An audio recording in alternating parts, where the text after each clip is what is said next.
नमस्कार, सत्यहिंदी.com में आपका स्वागत है। मैं हूं मुकेश कुमार। दोस्तों, मैं इस समय धुबड़ी में हूं। धुबड़ी जो लोअर असम का एक बड़ा शहर है और इसका महत्व इसलिए है कि ये लोअर असम में जो चुनावी समीकरण है उसको रिफ्लेक्ट करता है। यानी इस पूरे इलाके में माइनॉरिटी के वोट ज़्यादा हैं। बहुत सारी कंस्टिट्यूंसी हैं जहां पर मुस्लिम मतदाता तय करते हैं कि कौन जीतेगा। तो जैसे हमने अपर असम में देखा कि वहाँ हिंदुओं का बहुमत है और बहुत सारी सीटों पर हिंदू मतदाता तय करते हैं, इसी तरह से यहाँ मुस्लिम मतदाताओं के हाथ में निर्णय की कुंजी रहती है। और इस बार चूँकि AIUDF और कांग्रेस के बीच में गठबंधन हो गया है, इसलिए यहाँ पर ये माना जा रहा है कि उनकी बढ़त है। बीजेपी ने जो पिछली बार हासिल किया था उसके हाथ से फिसल सकता है, ये माना जा रहा है। और धुबड़ी सीट खास तौर पर इसको एक तरफा माना जा रहा है, लेकिन फिर भी ये सीट महत्वपूर्ण है क्योंकि इस इलाके की जो राजनीति है उसको ये रिफ्लेक्ट करती है। सवाल उठता है कि यहाँ के मतदाता किस आधार पर वोट डालने जा रहे हैं, उनके दिमाग में कौन से मुद्दे हैं जिनके आधार पर वो इस बार वोट डालेंगे। सबसे पहले हम आपसे जानना चाहेंगे, अपना नाम बताइए पहले। जी, मेरा नाम कृष्ण कुमार वर्मा है। जी कृष्ण कुमार जी, ये बताइए कि क्या इशू हैं इस बार चुनाव में?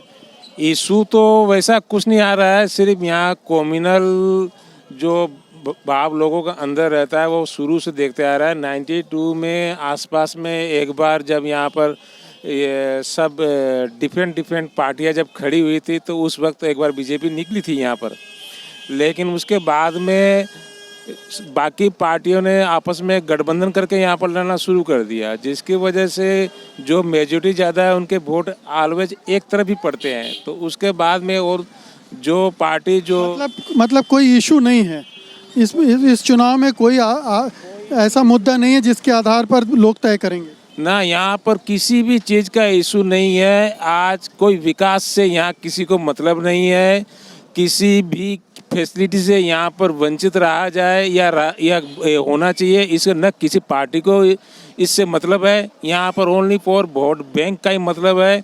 आज शुरू से आज देखिए रेलवे की स्थिति, एक बार तो रेलवे के स्टेशन को यहाँ से उठा के हटा दिया गया था। रेलवे स्टेशन जगह बनाए जाते हैं लेकिन यहाँ पर एक बार हटा दिया गया था। यहाँ पर बहुत पुराना एयरपोर्ट है, उसको बंद कर दिया गया था वार के बाद में। तो यहाँ पर जितने भी मुद्दे की तो बात छोड़िए, ये शहर तो ऑलवेज नीचे से नीचे धकेले जा रहे हैं हर राजनीतिक पार्टियों के द्वारा। यहाँ पर सिर्फ उनको सीट से मतलब है, यहाँ काम से किसी को भी मतलब नहीं है। मैंने तो बचपन से यही देखते आ रहा है, न कोई सड़कों से मतलब है न किसी भी तरीके की। तो ये बहुत दिलचस्प है कि आपका कहना है कि यहाँ पर लोग मुद्दों के आधार पर वोट नहीं डाल रहे हैं, उनके दिमाग में विकास जैसी चीज़ नहीं है। राजनीतिक दल भी वोट बैंक की राजनीति करते रहे हैं। हम कुछ और लोगों से जानना चाहेंगे। आप अपना नाम बताइए। मेरा नाम मनोज कुमार गुप्ता है। तो मनोज जी बताइए, क्या मुद्दा है इस बार चुनाव में? यहाँ तो मुद्दा यही है कि विकास होना चाहिए। विकास के मुद्दे पर हम लोग वोट देंगे। विकास के मुद्दे पर हाँ, अब जातिवादी से हम वोट नहीं देंगे, हम विकास के मुद्दे पर वोट दूंगा। तो क्या विकास चाह रहे हैं आप? विकास, हमारा रास्ता अच्छा होना चाहिए, पानी घर घर पहुँचना चाहिए, सब कुछ की सुविधा होना चाहिए, यही तो मेरा मांगना है बस। तो ऐसे भी लोग हैं जो विकास के बारे में सोच रहे हैं। जी, आप क्या सोचते हैं, क्या इस बार के चुनाव किन मुद्दों पर होगा?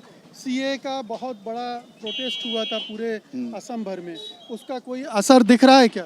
धुबड़ी में तो नहीं दिख रहा है। धुबड़ी में तो अभी UDF जीता है, लेकिन इस बार बीजेपी जीतेगा, बीजेपी आएगा यहाँ पर। आपको ऐसा क्यों लगता है? क्योंकि सब मुस्लिम समुदाय के लोग बीजेपी को सपोर्ट कर रहा है।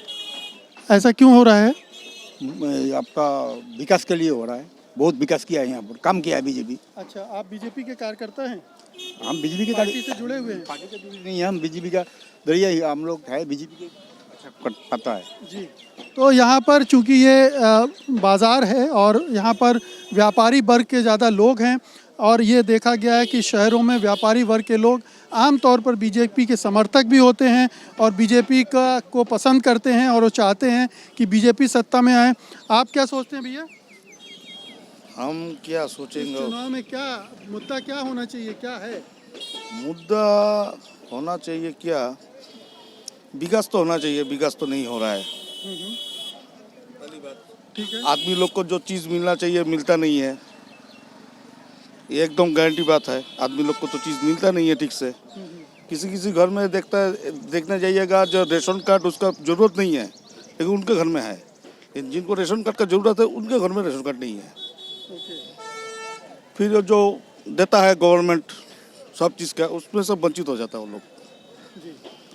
तो और आप क्या सोचते हैं इस बार क्या मुद्दे हैं चुनाव में? देखो जी, हम तो यही सोचते हैं सरकार कोई भी आए लेकिन मीडियम क्लास पर ज़रूर ध्यान दे, क्योंकि मीडियम क्लास का हालत बहुत ख़राब है। न उनको कोई गवर्नमेंट की सुविधा मिल रही है, न कोई और राशन सुविधा, अन्य गवर्नमेंट की कोई सुविधा नहीं मिल रही है। और परेशानियां, टैक्स वगैरह और अफसर क्लासी जोर, ये सब मतलब चल रहे हैं। कोई भी रकम का सुविधा नहीं है। कृपया उन छोटे व्यापारियों को जो कि अपना जीएसटी नंबर लेकर के भी चल रहे हैं, उन पर खाली टैक्स का मार है। सरकार कोई भी आए लेकिन उन पर ध्यान दे। एमएलए एमपी से भी अनुरोध है, मोदी से भी अनुरोध है, मोदी जी से भी। उसके उपरांत आज तक हमारा 70 बच्चर का उम्र हो गया, हमने 4 बच्चर आगे से अपना वृद्धावस्था पेंशन के लिए अप्लाई किया रहा। आज तक हमको वृद्धावस्था पेंशन का सुविधा नहीं मिला है। ऑफिस में जाने से खाली अपना पासबुक में देखिए। अरे भाई, पासबुक में तो देने से आएगा। तो हमारा कहने का अनुरोध यही है कि सबका साथ समान व्यवहार करिए। राष्ट्र वही है जो आरक्षण वगैरह कुछ भी करो, लेकिन सुविधा सबको मिले। खाली पार्टी के लोगों को ही सुविधा देने से देश का भला तो आपकी शिकायत है कि खास तौर पर पार्टियों का अपने कार्यकर्ताओं का ध्यान रख रही हैं, और जिस तरह से ये प्रचार किया जा रहा है कि पेंशन मिल रही है लोगों को, एक उदाहरण है कि इन्हें अभी तक 4 साल से पेंशन नहीं मिली है। मेरा नाम मुजफ्फर अली है। हमको इसलिए सरकार चाहिए जो महंगाई कम करे, पेट्रोल का दाम बढ़ा है वो कम करे, और प्याज का दाम बढ़ा है वो कम करे, तेल का दाम बढ़ा है वो कम करे। इसी हमको एक सरकार चाहिए। मेरा नाम दावा तामांग है। मैं धुबरी डिस्ट्रिक्ट से हूँ और फिलहाल बोहलपुर में हूँ। ये बात है कि अभी इलेक्शन चल रहा है, वो तो सही है, लेकिन वो डीजल का दाम बहुत ज़्यादा हो रहा है। पहला 68 था, अभी तो बहुत ज़्यादा हो रहा है, 85 तक हो गया था। वो डीजल का दाम बहुत ज़्यादा हो रहा है, उसको थोड़ा कम करने से अच्छा था। महंगाई बहुत ज़्यादा हो गया। महंगा मतलब बहुत ज़्यादा ही हो गया। लॉकडाउन में तो और ज़्यादा था, अभी 3 रुपये कम हो गया। वो और थोड़ा कमाने से हम लोग भी चलना था। हम लोग तो यहाँ में गाड़ी चलाता है, बहुत भाड़ा कम हो गया, डीजल का दाम ज़्यादा हो गया, वही प्रॉब्लम चल रहा है। मेरा नाम कादिर अली शेख है। जी बताइए, इस चुनाव में मुद्दे क्या हैं? इस चुनाव में मुद्दा यही है, माने असम में बीजेपी सरकार ने जो हाल किया है, जो सांप्रदायिकता, कम्युनलिज्म, वो भी एक मुद्दा है। लेकिन मोदी सरकार ने जो अभूतपूर्व भरा भाषण दिया है, जो हम गरीब आदमियों को 15-15 लाख दूंगा, लेकिन कोई नहीं दिया। जो भारत के जो संपत्ति है वो सब बिक गया है। यही हमारा असम के निर्वाचनी मुद्दा है। आमिनुर इस्लाम। हाँ बताइए, इस बार चुनाव में क्या मुद्दे हैं? इस बार पहले इशू तो कहा है हमारा, उसको बातिल करना है, हमको नहीं चाहिए कैसा का। उसके बाद हमारा जो ज़मीन का है वो उसका दूसरा नंबर है। तीसरा और बहुत है, वैसे जैसे आर्थिक में है, राजनीति में, सब कुछ में हमको पीछे रख दिया बीजेपी सरकार ने। जैसे हमारा कोई बात आगे बढ़ाने का कोई नेता है ही नहीं हमारे पास। इस बार इशूज तो यही है, जो हमारा 3 पार्टी एक साथ में ज्वाइन हो गया, जैसे कांग्रेस, यूडीएफ और बीटीआईडी, ये तीनों मिलके एक हो गया। इसका मतलब यही हुआ कि बीजेपी यहाँ से हटाना है। असम से बीजेपी को हटा के अभी कांग्रेस जो भी हो संगठन मिलके सीएम बनेगा उसी का। बीजेपी को क्यों हटाना है? बीजेपी का यही तो इशू है, जो बीजेपी कोई काम ही नहीं किया है अभी तक यहाँ पे, इसलिए हटाना है उनको। तो जो हमको तो असम का उन्नयन चाहिए, जो डेवलप करेगा वही सरकार चाहिए हमको, या बीजेपी हो कांग्रेस हो। लेकिन बीजेपी को चांस दिया, कुछ नहीं किया। अभी बीजेपी को हटाना है, देखते हैं कांग्रेस क्या करता है, इसीलिए हटाना है। और का भी इशू है क्या यहाँ पर? का इशू है, इसीलिए तो हटाना है बीजेपी को। बीजेपी का ले आया, पहले कांग्रेस था तो ये सब इशू नहीं था, अभी तो कहाँ अभी क्या ये सब का इशू आ गया आसाम में। मेरा नाम जहरुल इस्लाम है। ब्लेजपुरा पूर्व समझते जो हालत क्या है, हमारा अशोक सिंह है वो कम्प्लीटली सांप्रदायिक का इस्तेमाल किया था। जो भी आदमी उसको साथ मिलने जाया था उसको फायदा नहीं हुआ। वो बोला है हमको वोट नहीं दिया है, आप लोग एम कास्ट है, हम तो बीजेपी है, इसलिए वो बहुत हालत खराब कर दिया। इसलिए हमारा ब्लेजपुरा पूर्व समष्टि में महागठबंधन का प्रार्थी शमसुल हुदा को हमको सपोर्ट किया था। मैं इस समय धुबड़ी विधानसभा क्षेत्र के जो एक उम्मीदवार हैं बीजेपी के, डॉक्टर देवराज सान्याल, उनके साथ हूं और वो इस चुनाव में बढ़ चढ़कर हिस्सा ले रहे हैं। जाहिर है कि एक बड़ा स्टेक है इस चुनाव में बीजेपी की तरफ से। आपका स्वागत है डॉक्टर देवराज। देवमय, ये बताइए कि ये माना जा रहा है कि इस कंस्टिट्यूंसी में बीजेपी के लिए बहुत गुंजाइश नहीं है, क्योंकि जो बनावट है, आबादी की संरचना है, उसमें आप बीजेपी के लिए गुंजाइश बहुत कम है। तो आप किस उम्मीद से आप ये चुनाव लड़ रहे हैं? क्या हौसला है? क्या आपको लगता है कौन से मुद्दे हैं जो बीजेपी को जीत दिला सकते हैं? देखिए, हमारे प्राक्तन सांसद शाहनवाज हुसैन जी जहाँ से लड़े थे वहाँ पर भी मैक्सिमम हिंदू था। अटल बिहारी वाजपेयी जी जहाँ से लड़े थे लखनऊ में, वहाँ पर मैक्सिमम मुसलमान था। तो हर जगह में हर वक्त ये डेमोग्राफिक पैटर्न काम नहीं करता है। ये ठीक है, ये धुबड़ी वासी जनरली हम लोग ऑलमोस्ट 70% वोटर्स माइनॉरिटीज़ है। यहाँ पर कोई हिंदू का जीतना थोड़ा टफ है। मगर इस बार क्योंकि लास्ट 3 टाइम्स AODF का विधायक है, AODF का सांसद है, और सचमुच बोले तो 30 years out of 35 years 30 years opposition MLA रहा है, तो धुबड़ी का कोई डेवलपमेंट सचमुच हुआ ही नहीं।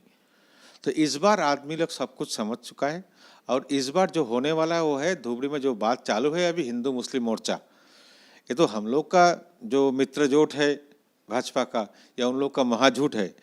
ये दोनों के बीच हिंदू मुस्लिम एक मोर्चा धुबड़ी में बन चुका है, जहाँ पर कौन हिंदू है कौन मुसलमान है नहीं देख रहा है। पूरा मुसलमान परियाल मेरे साथ है, तो इस बार बीजेपी 100% जीतेगा यहाँ से। लेकिन डॉक्टर सान्याल, अभी हिमंत बिश्व शर्मा ने कहा कि हमको मियाँ लोगों के वोट नहीं चाहिए और आपको यहाँ मियाँ के वोट चाहिए, तो ये एक अजीब सा विरोधाभास दिख रहा है। ऐसा कोई बात नहीं है। हिमंत दादा ऐसे स्टेट कट मुसलमान का वोट नहीं चाहिए कभी बोला नहीं। मियाँ का मतलब वो बांग्लादेशी मूल का मुसलमान समझ जाते हैं। उनका कॉन्स्टिट्यूंसी झालुकबारी है, वहाँ पर ये संख्या नित्यान नगण्य है ही नहीं। मियाँ आदमी जिसको हम लोग बोलते हैं, मगर धुबड़ी में मियाँ भी है, उजानी भी है, देसी भी है, सब किस्म का मुसलमान रहता है। तो धुबड़ी का डेवलपमेंट ओरिएंटेड एजेंडा है। धर्मियों मेरुकरण धुबड़ी में फिलहाल नहीं है, इस इलेक्शन में नहीं है। तो इस इलेक्शन में कौन हिंदू है कौन मुसलमान है, मुसलमान में से कौन उजानी है कौन मियाँ है, ये बात अभी डिस्कशन में है ही नहीं। ये सब हम लोग का डिस्कशन का इशू नहीं है इस बार इशू एक ही है। हम लोग 35 साल में लास्ट 30 साल ही हम लोग का अपोजिशन MLA था, इस बार रूलिंग पार्टी का MLA बनना है। क्योंकि भाजपा का सरकार बनेगा 2 मई के बाद, ये तो लगभग तय है। तो यहाँ का जब सरकार बनेगा भाजपा का, फिर एक बार क्या हम लोग अपोजिशन MLA बनाएंगे। और दूसरी बात, मेरा एक सेल्फ इंटीग्रिटी है। 10 साल से मैं यहाँ पर राजनीति में हूँ और 40 साल करीबन हम यहाँ पर, मेरा पेशा डॉक्टरी में मैं नियोजित हूँ। मैं जहाँ भी पोस्टिंग मिला है कोकराझार छोड़ के मेरा धुबरी जिला का वेरियस प्लेसेस में ही मिला है। तो आदमी लोग मुझे पर्सनली भी जानते हैं, मैं कैसा आदमी हूँ ये भी जानते हैं, और ये भी जानते हैं मैं भाजपा से लड़ रहा हूँ जहाँ पर मोदी जी है, सर्बानंद सोनोवाल, हिमंत बिश्व शर्मा है। तो ये जो हिमंत दा कोई कारण से राजनीतिक प्रेक्षापट में शायद ज़्यादा बोल चुके हैं, मगर वो बात धुबड़ी में उस हिसाब से आदमी लोग नहीं ले रहे हैं। वो हिमंत दा का बात भी स्पोर्टिंग ले रहे हैं। ये बात सही है कि हम लोग यहाँ पर मियाँ लोग भाजपा को वोट नहीं दिए, मगर इस बार मियाँ लोग भाजपा को वोट देके दिखाएंगे। हम लोग मियाँ लोग भी भाजपा के साथ जुड़े हुए हैं। तो इस बार वोट होगा हिंदू मुस्लिम मोर्चा के साथ, सांप्रदायिक मोर्चा AODF का। ये बताइए कि बीजेपी लगातार बदरुद्दीन अजमल पर अटैक कर रही है, AIUDF पर अटैक कर रही है, तो इसके आधार पर ये कहा जा रहा है कि बीजेपी की कोशिश है कि पोलराइज करे हिंदू मुसलमान का वोट। यहाँ स्थिति दूसरी है, यहाँ आपको मुसलमानों की भी वोट चाहिए जीतने के लिए। अपर असम में दूसरा इक्वेशन बन रहा है, तो ये कभी दिक्कत पेश नहीं करता आपको? जी नहीं, बिल्कुल ही दिक्कत पेश नहीं करता। मेरे मन तो सोचे तो आप फायदेमंद ही हुआ है, क्योंकि इस बार हम लोग को भी दिखाना है धुबरी बदल चुका है। धुबरी में कोई हिंदू मुसलमान का विभाजन नहीं है। धुबरी सिर्फ डेवलपमेंट चाहता है। तो बाकी क्या मुद्दा है, बाकी क्या इलेक्शन ओरिएंटेड स्पीचेस है, वो हम लोग इस बार उतना सीरियसली नहीं ले रहे। हम लोग सिर्फ एक मुद्दे, क्योंकि हम लोग भूखा है, डेवलपमेंट नहीं है हम लोग का। डेवलपमेंट चाहिए, और हिंदू को भी चाहिए, मुसलमान को भी चाहिए। तो धुबरी में किसी का कोई स्पीच से कोई असर पड़ने वाला नहीं है। धुबरी इस बार भाजपा को आशीर्वाद करेगा, भाजपा जीतेगा, क्योंकि हम लोग डेवलपमेंट के लिए बहुत ही भूखा है। 35 साल में 30 साल हम लोग अपोजिशन में रहे हैं एमएलए। एक आखिरी सवाल है, सीए को लेकर काफ़ी बवाल हुआ, पूरे प्रदेश में बहुत सारे प्रोटेस्ट हुए। अब यहाँ पर वो मुद्दा है या नहीं, और नहीं है तो क्यों नहीं है? और मैं देख रहा हूँ कि बीजेपी नेता उसके बारे में बात भी नहीं कर रहे हैं। स्मृति ईरानी ने आज यहाँ रैली को संबोधित किया, उसमें भी उसका जिक्र नहीं किया।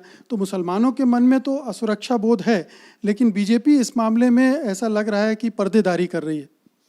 ऐसा कुछ है ही नहीं, क्योंकि धुबरी में जब सीए मूवमेंट असम का बहुत प्रांत में बहुत जोर से हो रहा था, धुबरी में कुछ भी नहीं था उस टाइम में।